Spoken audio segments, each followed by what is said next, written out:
Hey everyone, it's Hamish from the Young Investors Podcast. Myself and Brandon are excited to bring you your weekly rundown of the latest business and investing news from around the world. Now, a quick reminder before we get into the podcast is that nothing in this podcast should be taken on as personal financial advice. If you're ever unsure about your finances or investing, make sure you reach out to a qualified financial advisor. But with that said, let's get into another episode of the Young Investors Podcast. Alright guys, welcome back to episode number 230. Hamish, help me. 37. 37. Classic me, not knowing what number we're up to. Yeah. How you going, mate? I'm good. I'm happy. And the main reason I'm happy is because the weather's been good. And that, as I've mentioned a few times, the weather is 90% of my mood. So, I'm in a good mood. I'm in a good Nice. mood. What you been up to? You been up to much lately? Nothing. I feel like you probably asked that question last week and my answer is going to be the exact same. I've been doing a lot of editing. And then after that, what I've been actually doing just to have a break from the editing is doing more editing. And then sometimes just to treat myself at the end of the day, I'll do some more editing. So that Nice. No, it's been good. I've been trying to put like a lot more.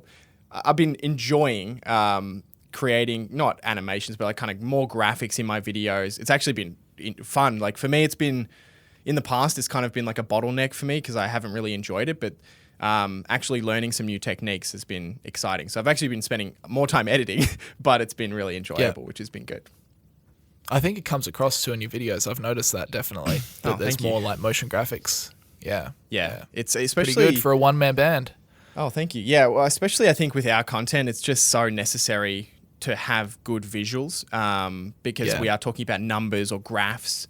And that's certainly been a part of my content that's been lacking. So I think hopefully it's coming across that it's been good that I've been able to spend a bit more time on some of those things. So, yeah. Yeah, definitely. Hamish, I thought we were going to struggle to find some things to talk about today, but the investing gods have pulled through. Yep, they have. Actually we got quite a bit to talk about now. There's some inflation data. We got a little follow-up story on Threads after we spoke about that last week. But the big news of the week was around the Microsoft Activision Blizzard deal. So there's some juicy stuff to dig into there. Bob Iger's back in the news. Another big news story, actually, which I'll talk about a little bit.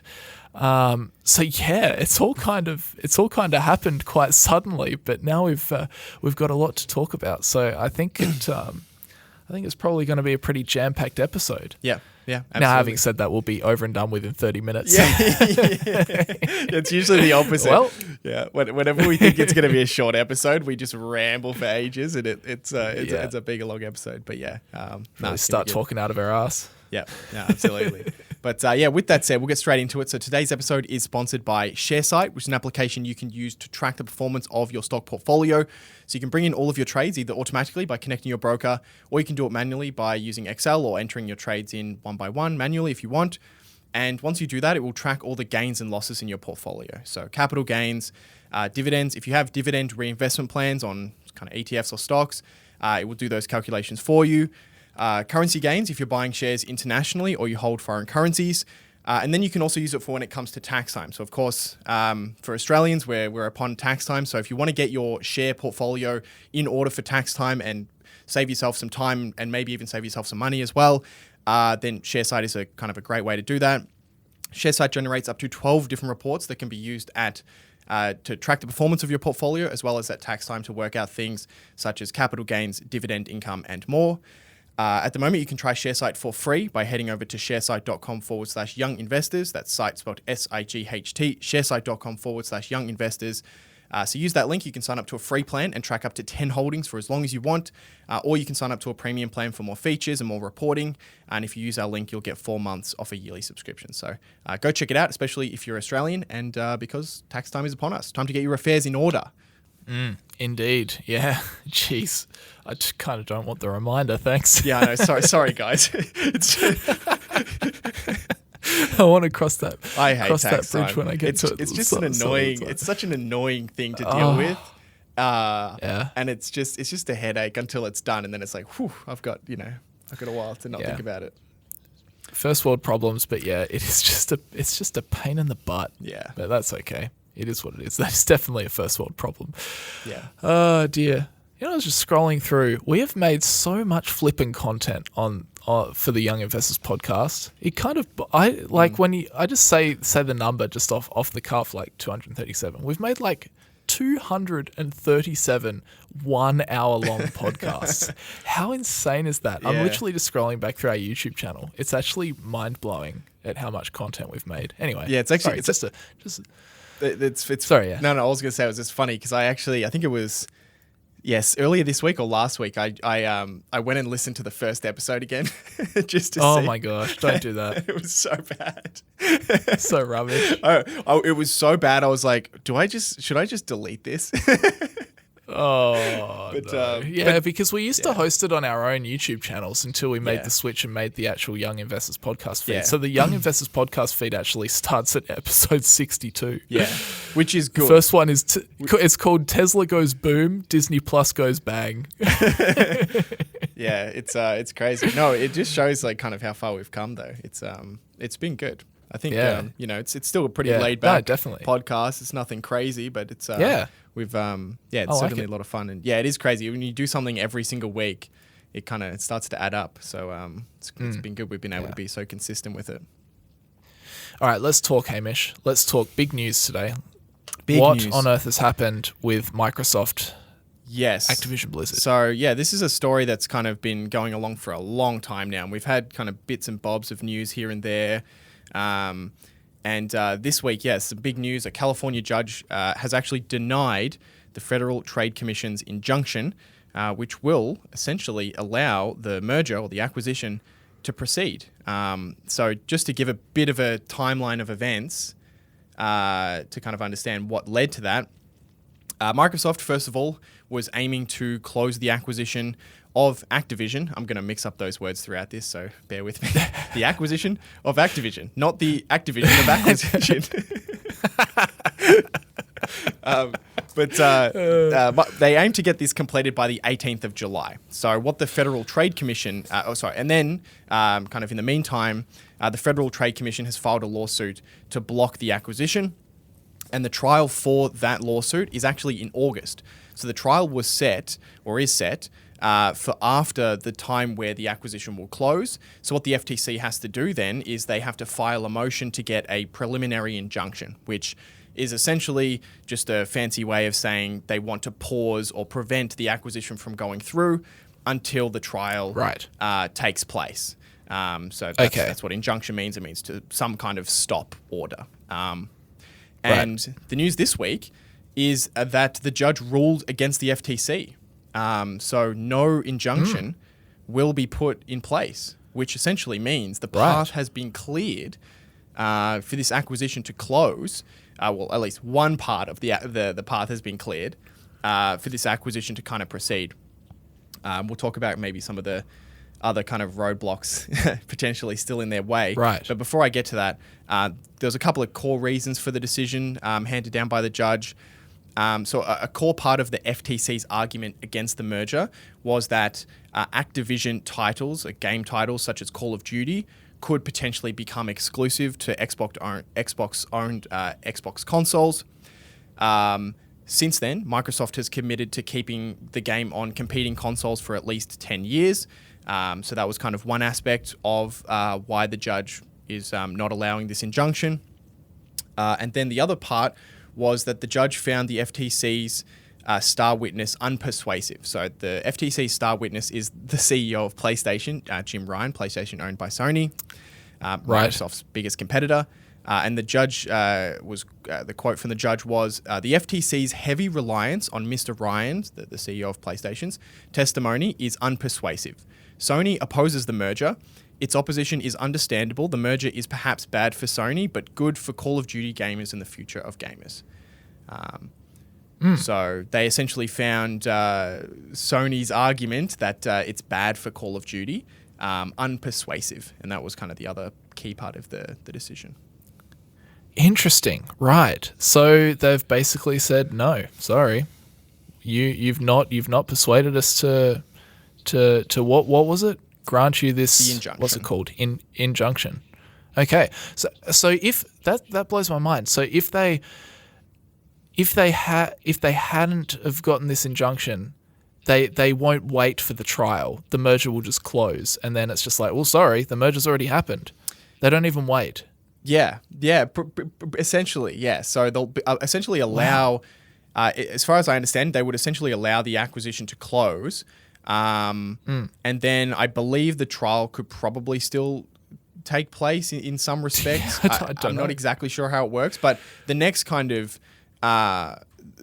stage would be that the FTC can appeal the injunction. So there's still a little bit of time before this acquisition is expected to close. There's still a few days.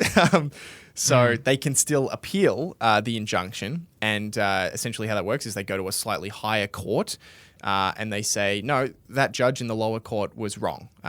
We want you to reverse that, grant us our injunction, and block the acquisition until the trial. And I think there was a bit of news, right, about that? Yeah, there was a bit of news that I actually just spotted out the corner of my eye. The Federal Trade Commission says it is appealing a recent US federal court order that cleared the way for Microsoft to purchase Activision Blizzard. So it looks like they are going to do it.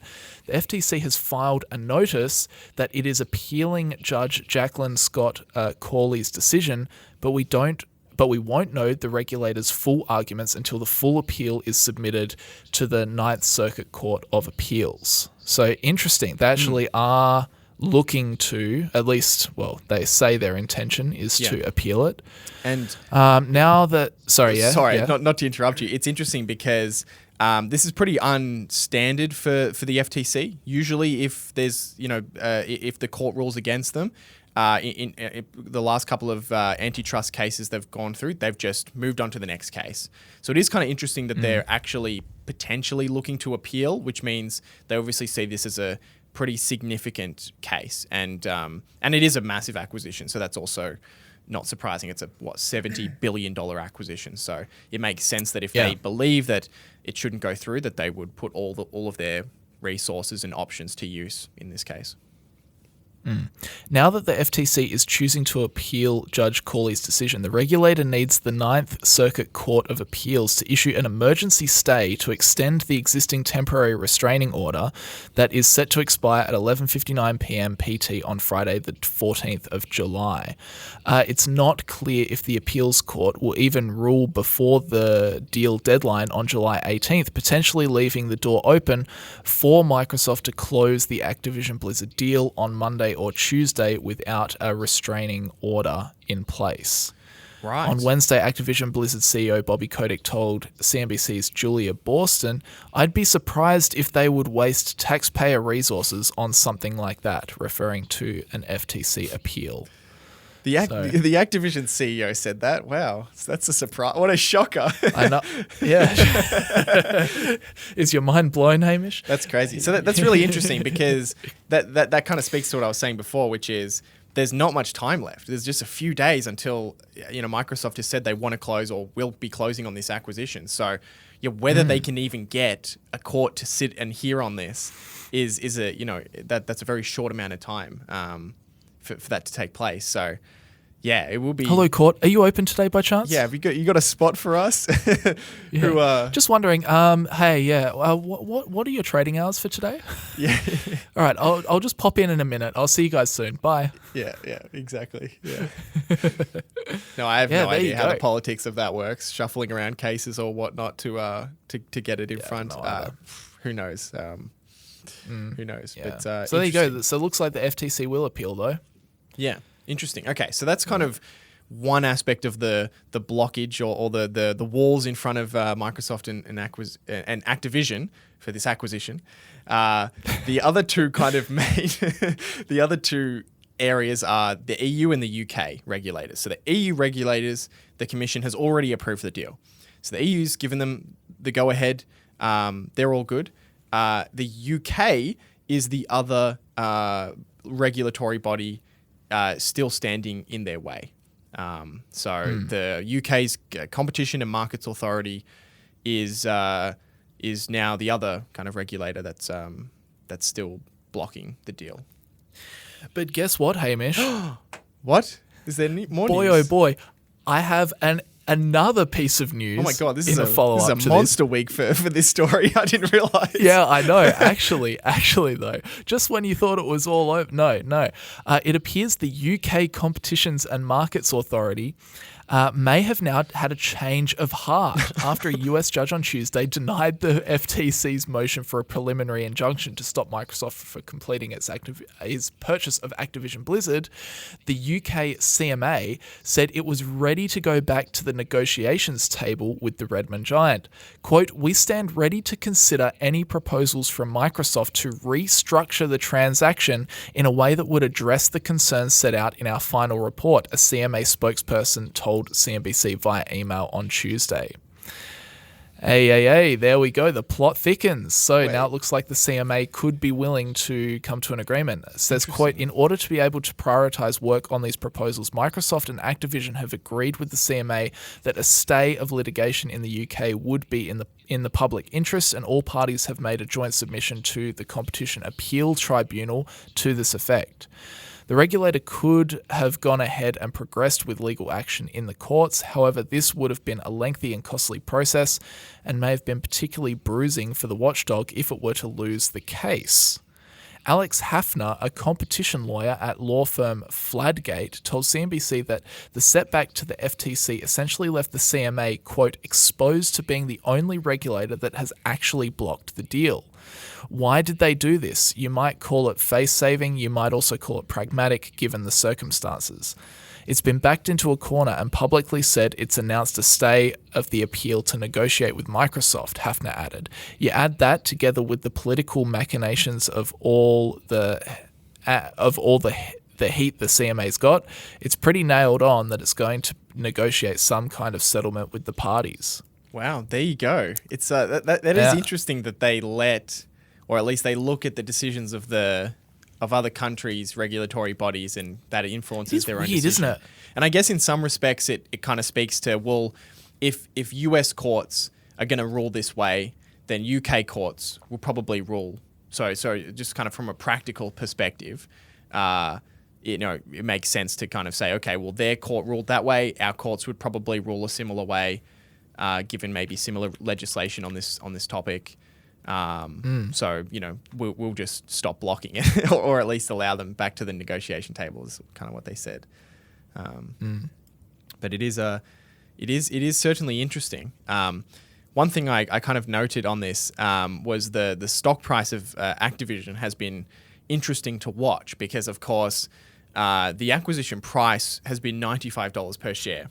And for a very long time, the stock has been significantly below that. And that's because it had essentially reflected the uncertainty of this acquisition going through, which, go back 12 months ago or 6 months ago was quite significant. Today, the stock sits at about $90 per share. So it's only slightly below the $95 price per share. And even if there was 100% certainty about the acquisition, it wouldn't go to 95 because it has to allow for transaction costs. So it's almost all the way to 100% certainty, or the market is fairly certain now.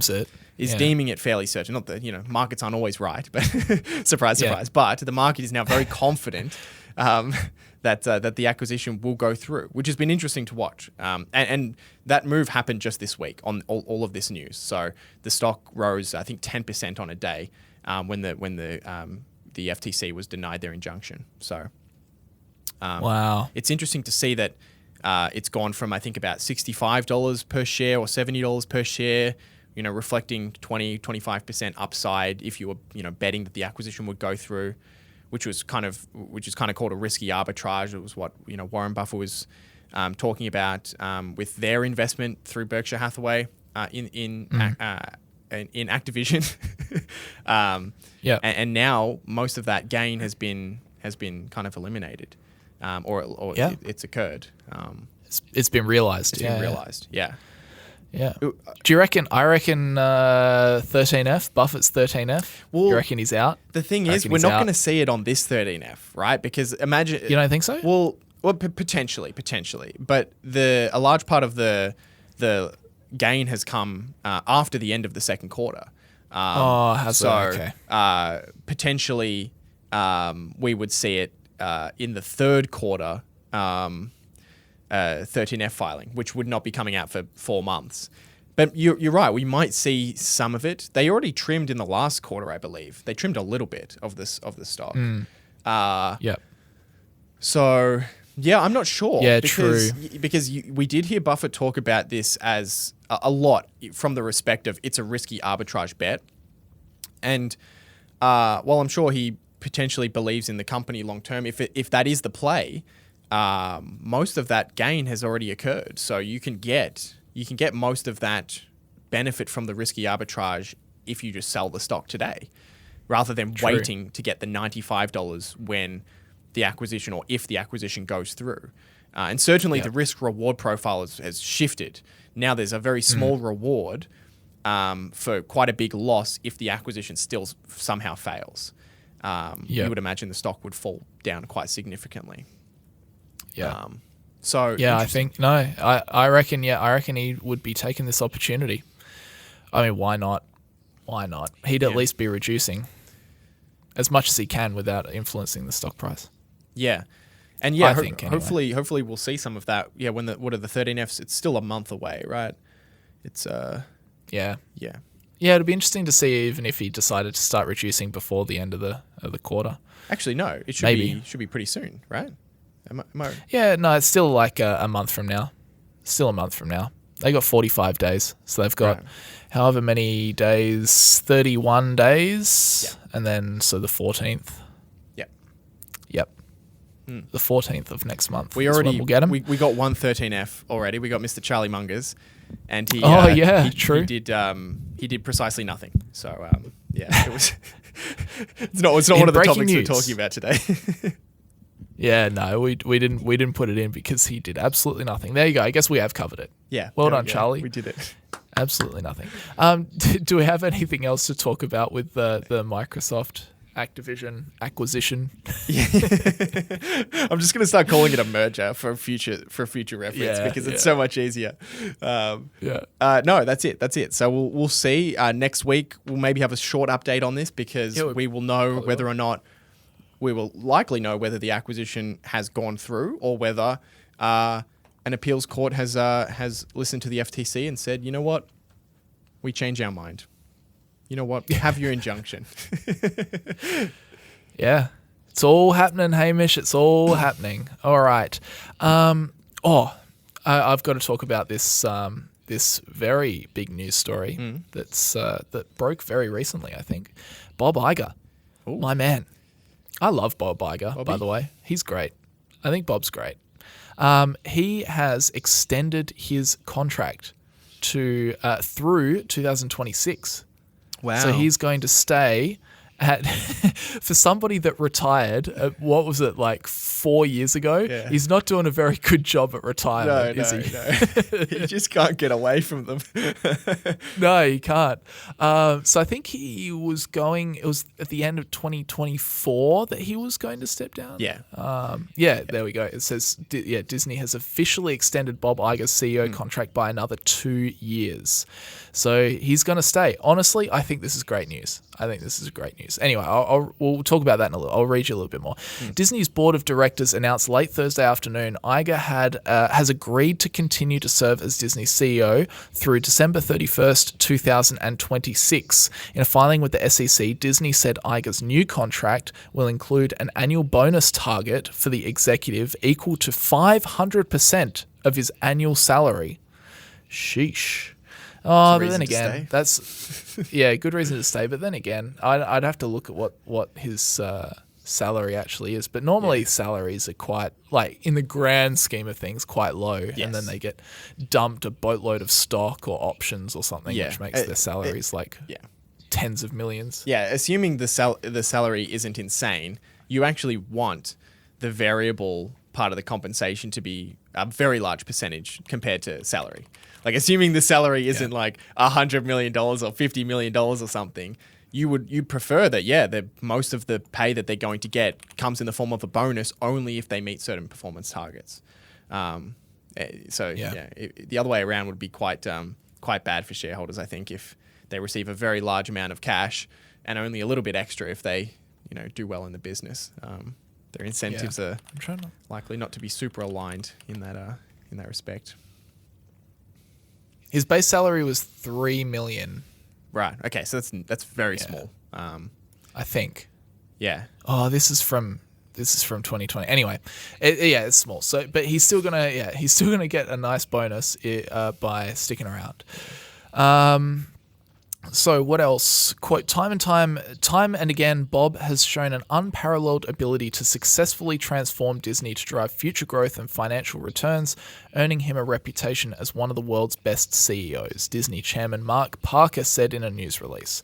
Bob has once again set Disney on the right strategic path for ongoing value creation and to ensure the successful completion of its transformation while also allowing ample time to position a new CEO for long-term success.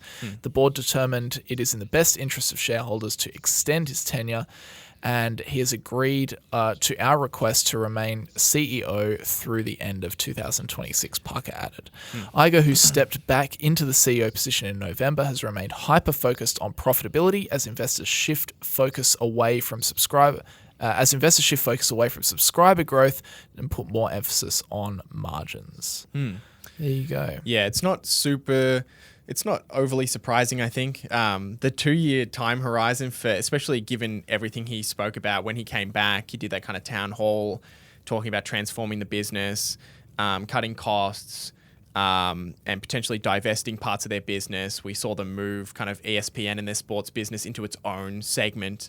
So I'm still excited to see why they did that, if they really just thought that was a good way to structure the business, or if they're potentially lining that up to spin that off, or to separate it in some way, sell it as spare parts or something. But you would imagine, there's still quite a lot for him to do. So it isn't surprising that he's adding another couple of years. When I first heard that he was coming back for 2 years, in my mind there was no way he only stayed for 2 years. Oh, really? Yeah, fair. Yeah, I don't know. I mean, he only really, if you really think about how long he left for, because he announced that he was leaving, but then he was working alongside Chapek for a while through the pandemic. So he kind of stayed back because the pandemic hit, and then he wasn't really gone for that long. He was gone for about a year or so. I think. So it's interesting. It's kind of like he hasn't really left. I'm sure ideally he wants to ultimately leave. And I think the succession plan that he's hopefully trying to put in place, I guess now in 2026, will be a core part of what he's doing. But yeah, I don't mind seeing him at the top of the company. No, definitely not. He's been good for the company, I think. Yeah, he's been very, very good for the company. Yeah, absolutely. Says here, the executive has worked to us. This is on what you're talking about his town hall and his new plan. The executive has worked to establish new revenue streams like a recently launched ad-supported tier for its streaming service Disney+. The company has also announced price increases on the service to help pare losses and lift metrics like average revenue per user. Iger reaffirmed the company's outlook of reaching streaming profitability by 2024. Disney is also working to slash $5.5 billion in costs out of the business, including $3 billion in content costs. The company announced an effort to cut 7,000 jobs in February. Disney went through its first round of layoffs at the end of March. Its second and largest round occurred in late April, with a third round taking place last month. Iger said in his own statement on Wednesday, quote, "There is more to accomplish before this transformative work is complete. Quote, because I want to ensure Disney is strongly positioned when my successor takes the helm, I have agreed to the board's request to remain CEO for an additional 2 years. The importance of the succession process cannot be overstated. As the board continues to evaluate a highly qualified slate of internal and external candidates, I remain intensely focused on a successful transition." There you go. Good on you, Bob. Good on Love you, Bob. Yeah, it's been tough for media companies recently. They've been dealing with a bunch of different things. I think the biggest, we're not actually really going to talk about it today, but there's been the writers' strike that's been going on for a couple of months now. And there actually was news on that this week, which was if a deal isn't met, there's now going to be an actors' strike that's potentially going to be happening. So there's a lot of shows that have been, big big shows. Netflix has postponed the production of Stranger Things, which is kind of this very anticipated last season of Stranger Things. Most studios have postponed shows that are supposed to be coming out late this year or next year. So that's been super difficult for these businesses to kind of navigate. And box office results have been kind of a mixed bag. Speaking of Disney, I was just kind of because I saw you were going to talk about this story. I took a quick look at the kind of the box office results for this year so far, and some of the recent ones, and it has not been exactly great for Disney and some of these other big companies. They launched the 5th and final installment of Indiana Jones 2 weeks ago, which is, come on, I think if any show gets to 5 movies, that's a mistake. I think. What, you don't really? No, I don't know. It's just I think the biggest problem at the moment is there's just such a, especially with blockbuster movies, is there's such a lack of creativity. It's just big studios producing the same shows over and over again because they're safe, or they perceive to be safe, and some of that safety I think is starting to show that it's not really there. They spent $300 million on this Indiana Jones movie, which means that its break even overall probably is $600 to $900 million. And in its open weekend domestically, it did just $60 million. Domestically, over the past 2 weeks since its launch, has been $129 million. Globally has been $255 million. So pretty unlikely that that's going to be a profitable movie for them out of the box office. Although, as I said, it's kind of been a bit mixed bag. Avatar 2, we can now look back at their box office, grossed $2.3 billion globally, which I think that movie cost close to $2 billion or something like that. So it was an enormous project, including marketing and everything. But it's been a mixed bag for these companies at the box office. 2023 US domestic box office so far this year has been $4.46 billion. Which is an increase of 20% on last year's first half, but still 21% lower than 2019, which just really shows you. So they've got a ways to go. Yeah, I mean, 4 years later now, after pre-pandemic, and theaters just haven't recovered, haven't bounced back in the same way. And some of that is due to less films being released. So in the first half of 2019, there was 57 films released at US box office versus 45 this year. So there's been just less films so far. But it's also been due to some terrible performance. You had Warner Brothers released Shazam and The Flash, which both bombed. Disney's new Ant-Man movie bombed. Elemental bombed. Indiana Jones bombed. And then there's been some good ones. Super Mario Bros. Did over $1 billion at the box office, which is crazy for an animated film. Sony had a Spider-Man movie that came out that did well. Paramount's Scream 6 did pretty well. And I think the one everyone is, or at least I'm super excited to see and see how it performs is the Barbie movie. The Barbie movie. That's exactly right. Do you remember growing up? You had your little Barbie house, and Yeah.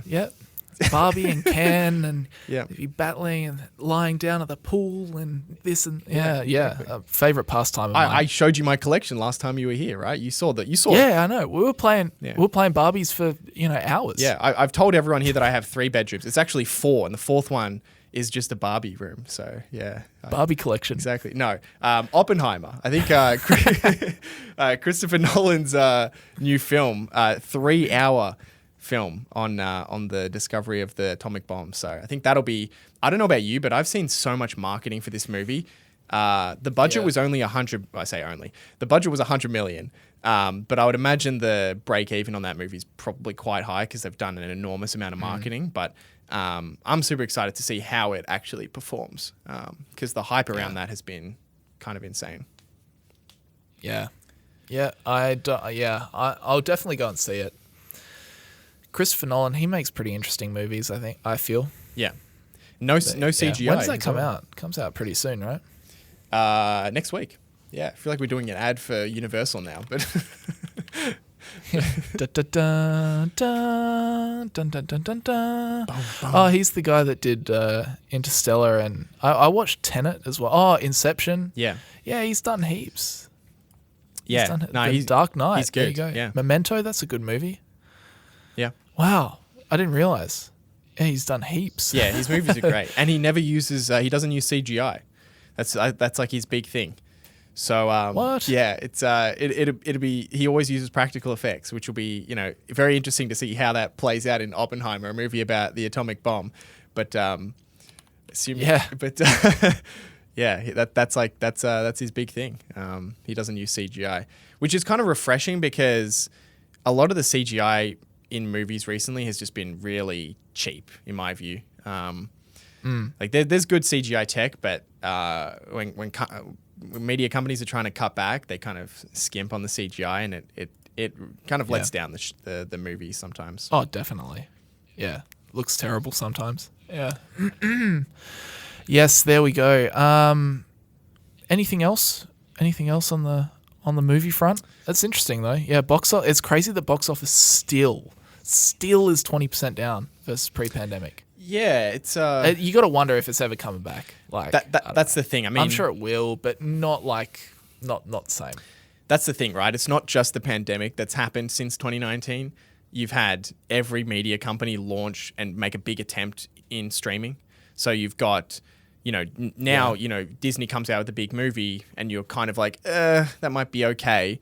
You'll just wait for it to come out on streaming. Rather than thinking, well, if I don't go and see it at the movies, I might have to pay $15 to go buy this thing, or even just wait a long time and get it as a rental. That's completely kind of shifted now to, oh, well, it'll come out on the streaming platform, right? So, you wonder if it'll ever come back. Ticket sales at theaters has been declining since the year 2000, but the number of tickets sold has been declining.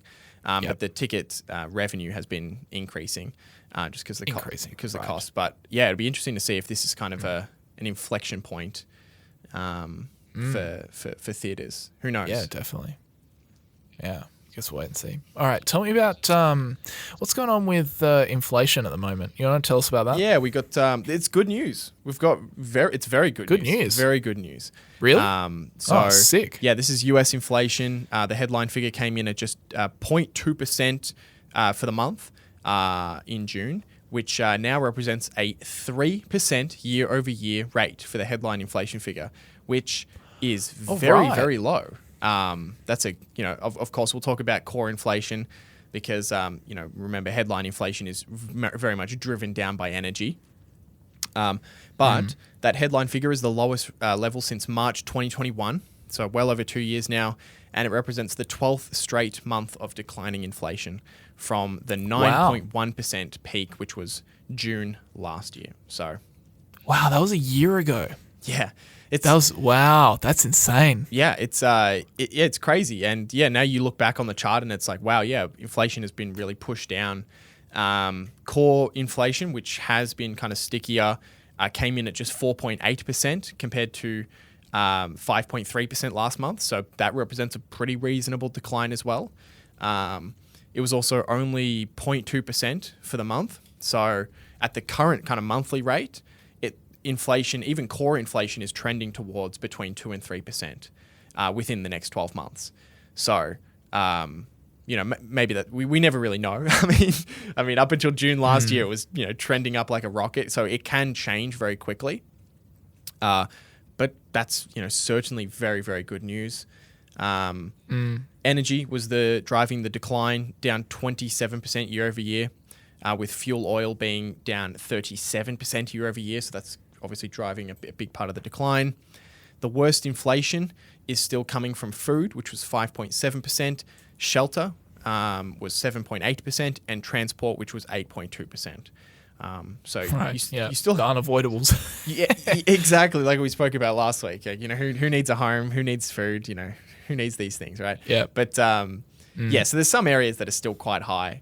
But yeah, certainly good news. You can't really knock that at all. No, that's mind blowing.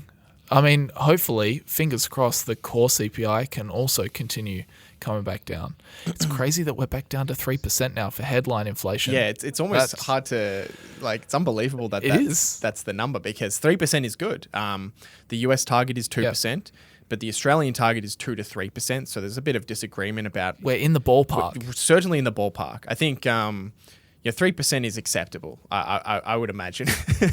I don't think people are complaining too much about 3 compared to 2. No. I'm complaining about 9. 9 is That's 9 is a bit too much for my liking. Yeah. But 3 I can handle. 2's even better. Yeah. But 3 I can handle. Yeah, I was when I saw 9 last year, I was just thinking, Jerome, it's time. It's time to do something. Mate. You were wrong. It wasn't transitory. Come on, buddy. No. Yeah. We think it's transitory. Yeah. Oh. Yeah, insane, hey? Insane. Well, look, maybe it was transitory. It just took a little bit longer, right? Yeah. Imagine he winds that back up again. He's like, I was right. It was transitory. I knew it was transitory. We were going to raise rates and then inflation was going to come back down. It was always going to come back down. It's transitory, right? You trust me. It didn't have anything to do with raising these interest rates. So essentially, of course, the big question is now, does that mean rate hikes are done? The Fed paused last month. Potentially, they'll continue to pause if the inflation picture stays kind of similar. The one kind of look, this is good news. I don't want to be a negative Nancy here, but there is kind of one potential reason why there may still be rate hikes, and the Fed has been talking about this a little bit, and it's to do with the really hot labor market. So there was a survey actually came out this week from the National Federation of Independent Business that showed that 42% of small businesses had job openings that were hard to fill, and almost all small businesses said they had few or no qualified applicants for jobs. So the labor market is incredibly hot. Unemployment is 3.6%, which is very good. Like it's good to have a strong labor market. But there's also still 11 million open jobs. So you've got a full labor market basically in all of these open jobs. And that really says 2 things, I think. One is there's still very strong demand for products and services. So because businesses are needing to hire more people. And the other thing is that wages will probably still be going up because businesses need to pay more to attract staff that they need. And that, of course, is great for consumers, but it also does put more money in the pocket of consumers, which is inflationary. So that's part of the reason or part of the story around why inflation might be or core inflation might be a bit stickier is because wages are going up, so people are getting more money and they're spending more of that money, and that might bake in a more consistent level of inflation. So that's the small bit of caveat I think to this. In good news, it's good news. No, Hamish. I'm sorry. You are the negative Nancy, aren't you? I know. I'm sorry. No. Scrap that last bit. It's good news. Inflation's gone, guys. It's party. No. Yeah, it makes sense. I'm definitely seeing this as good news. Yes. Forget what Hamish said. Yeah. I'm burying my head in the sand. It's fine. Yeah. Well, and hopefully, for us Australians, hopefully, we see a similar effect. We had the RBA pause last week with was it last week or the week before that? Yeah. On their rate hikes.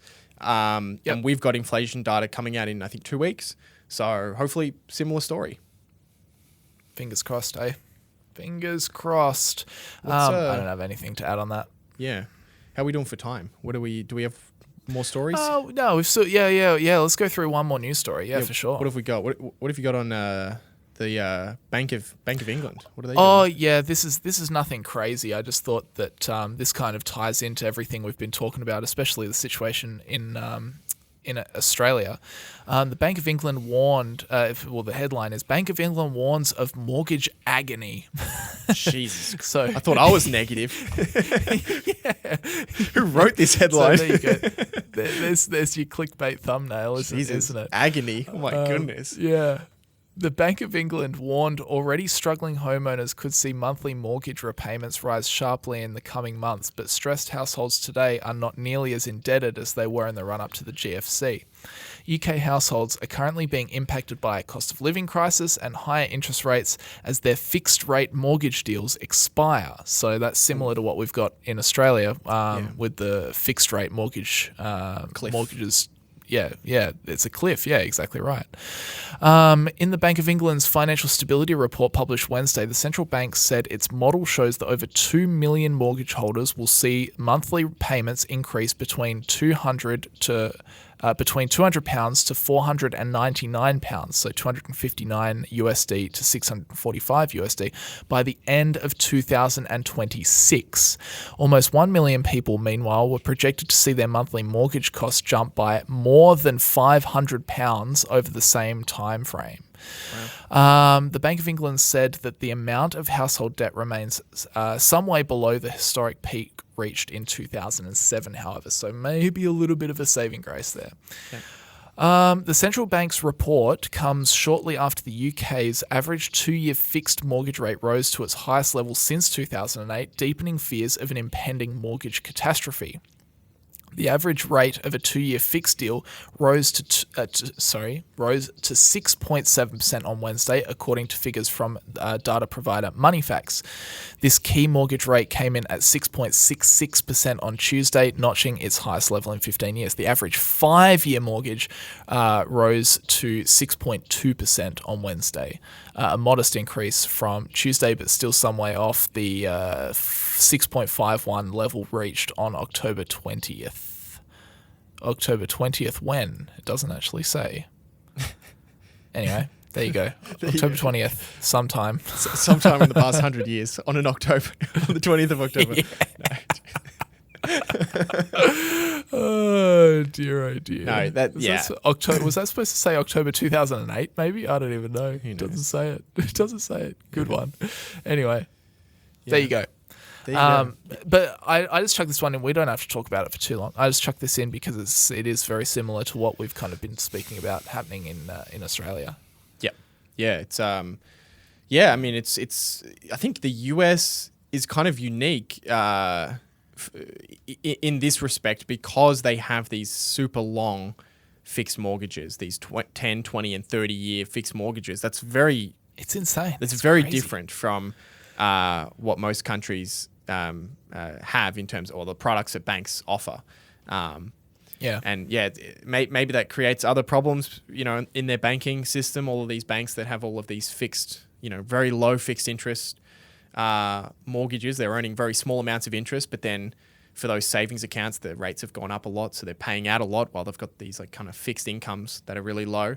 So potentially, that causes other issues in the US, but in most countries, it's a problem that sits on the consumer side. You can only really fix your mortgage for 2, 3, 4, 5 years. Unfortunately. But here comes the mortgage cliff over in England. So I guess just like it's the same story as what's happening here in Australia. We'll just have to wait and see what happens when it happens. Yep. Well, let's just wait and see. Let's wait and see. Well, Hamish, tell me about Threads. Give me an update on Threads. Yeah, this is a short story, just a short update on last week's discussion of Meta's launch of the Twitter killer. Did you know Twitter is in agony? No, it's not what the headline says. Twitter catastrophe. Zuckerberg cuts Elon's head off. What the hell? Oh dear, just progressively more extreme. That's our kind of humor. We just we just push it that little bit too far, don't we? No, it's good news for Threads. They hit 100 million users in insane. I think it was 5 days, which is crazy. Come on. Come on, man. Yeah, that is insane. And one effect we've kind of seen over the last decade is because there's this huge adoption of the internet now and these things move very quickly, new applications that are exciting reach huge milestones very quickly. And that's kind of shortened and shortened. I'm sure people have probably seen on social media the graphs of kind of like, people talking about how long it took Facebook to reach, 1 million users compared to applications today. The most recent was ChatGPT just a few months ago, or I guess maybe when did ChatGPT launch? It would have been this year, right? Or maybe earlier this year, I think. No, I think it was last year. I think it was Q4 last year. Okay. But regardless, they were able to reach 100 million users in 2 months, and that was the record. So 2 months was the time frame. Now it's 5 days. 5 days. Which is crazy. And to be fair, some people are saying this doesn't count because it's basically an extension of Instagram. You have to have an Instagram account. It's connected to your Instagram account. So people are saying it's not its own app, so it doesn't count. I think I don't know. It's still pretty impressive that they're able to get 100 million people to sign up in a handful of days. Well, it is its own app, right? But they've just, of course, they've used their leverage. That's what they've done. They've used their moat, they've used their leverage, and they've essentially given it an instant head start by all the other successful apps that they've gotten. So yeah, and actually interesting on that point, potentially because of the way that they've launched threads through Instagram or by the use of Instagram could be part of the reason why they actually haven't launched in the EU. So there's a bit of news around this this week. Right. So they didn't launch in the EU, and the CEO of Instagram, who's also the head of Threads, Adam Mosseri, said there are complexities with complying with some of the laws coming into effect next year in the EU. We don't want to launch anything that isn't forward compatible with what we know and what we think is coming. And they're essentially talking about this new piece of EU legislation called the Digital Markets Act. And it's really sweeping antitrust, anti-monopolistic legislation for large tech businesses. And the legislation hasn't passed yet, but it's likely going to pass by October this year. So these laws are kind of coming. And a lot of these rules kind of talk about large tech companies as gatekeepers. They only apply to really large tech companies as kind of benchmarks on users and revenue. And the idea is to prevent large companies that are using their scale to diminish competition. So one example is large firms will be required to avoid setting their most important software as the default option on their devices. So Google setting Google Chrome as the default internet browser on Pixel phones, on their own phones, for example, using kind of those kind of walled garden kind of features that these big companies have to diminish competition. And the fines for this legislation are massive. Potential fines of up to 10% of global revenues on first offense, and up to 20% of global revenues on second offense, which for Meta would be an $11 billion fine on the first offense and $22 billion on a repeat offense. So it makes sense. Yeah. For them, they're just thinking like, okay, we could launch this thing and then we could cop a fine. Can we, is Threads launching going to generate that much revenue that we can risk copping a fine this big when the rules are murky and we're not sure about them? And then they're like, you know what? We think the best strategy is to just not do it. Yeah. One of our viewers, Andy, left a comment on the YouTube version of the podcast and said that this could be related to needing an Instagram account to sign up to Threads. So potentially that fits into where this legislation is trying to stop this kind of gatekeeper aspect, using Meta using their market power to gain a bunch of users competitively against Twitter. And I think he's absolutely right. That could definitely be playing into a Meta wanting to be a bit cautious here and make sure they know what the rules are before they cop a bunch of fines, which they have notoriously from the EU over and over again. All the time. I spoke about it last week. I think there was a $2 billion fine that just came down just like a couple months ago. So it's a regular thing for them. It's a recurring expense. And they don't want to I say, it's the most recurring, non-recurring expense you'll ever see. Yeah. And they don't want to add $22 billion to that a year because that would be painful. Yeah, exactly. No, exactly right. Yep. That's that. Yeah. That's pretty smack bang home run reasoning why they don't want to launch yet. Yep. That makes sense. Sorry, everybody that's in the EU, but you'll have to wait. Yeah. Are you still using it? Are you still using Threads? Do you like it? Yeah, I think it's good. It's yeah, and we had a couple other people on the comment on the episode and said that they like it, but it's missing hashtags, which is a big part of Twitter. And yeah, I think it's good. It is just kind of a bare bones version of Twitter at the moment. It kind of doesn't have your own kind of following feed. It doesn't have hashtags. You can't search for tweets. You can't search for posts. There's that mode, that brand. Yeah, that's an interesting aspect because that'll be tough to overcome. Is they've got that kind of Google, verbiage, I guess, of people saying tweeting things and retweeting, and that's something that has to be overcome. But yeah, it's good. It's been fun to use, but I also don't like using social media a lot because I find that it's not good to be on social media. Sucks you in. Yeah. I end up deleting all of those apps, Instagram, that kind of thing during the week. And then at the end of the week, I re-download them all and use them on the weekend because it's just too, like, you just don't want to have them on you, like, all the time. I feel like you just end up wasting so much time. Yeah, no, that's definitely true. Definitely true. All right, Hamish, and that brings us to the end of the news. Let's do a couple of Q&A questions. Yeah. And then bounce, I think. Yeah. Let me ask. I'll ask one of these to you. I'll ask you this first one.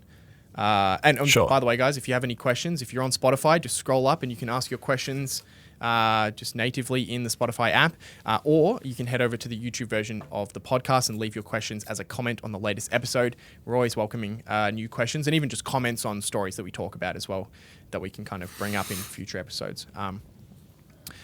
So this question is, in the past few years, how have you been able to expand your circle of competence? Does it happen organically through the development of personal interest in new products and services, or rather, do you take a more deliberate approach? I think that's a smack bang home run question. For me personally, I think it has to happen a bit organically. So I definitely agree that it has to be around me developing a personal interest in a new product or a new service, a new company. Maybe I've started using a company. I'm like, oh, that's interesting. I really like it. For me anyway, maybe other people are not the same, but for me anyway, it really has to come from a place of interest to me. Otherwise, I know that when I just try, like if I'm like, I should learn more about pharmaceutical companies, I just know that I'm just going to get bored and I'm just going to stop, or I'm going to, just not do as much digging as I should. So going into a new area has to come from something that's piqued my interest.